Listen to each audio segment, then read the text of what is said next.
তো গাইস আজ বাজারে গিয়ে দেখতে পেলাম হচ্ছে হাইব্রিড মাগুর। এমনি দেশি মাগুর এখন পাওয়াটা খুবই মুশকিল, কিন্তু হাইব্রিড মাগুরটা উঠেছে। অনেক দিন দেখি না বা খাইও না, তো ভাবলাম পুরো জ্যান্ত ছিল মাছটা। প্রায় 1 কেজি 450 মতো ওয়েট হয়েছিল, তো পুরোটাই নিয়ে নিয়েছিলাম। ওদিকে মাছগুলো তো আমি ভালোভাবে ধুয়ে বেছে নিলাম।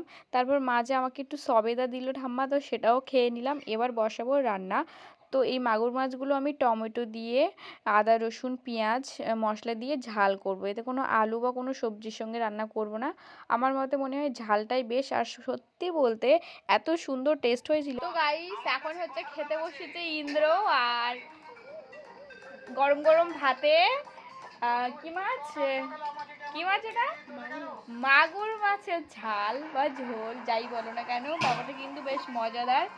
তো তোমাদের কেমন লাগে অবশ্যই কিন্তু বলবে। আর এখনো খাইনি, টেস্টটাও হয়েছে ভালো। তো চলো খেয়ে দেখ।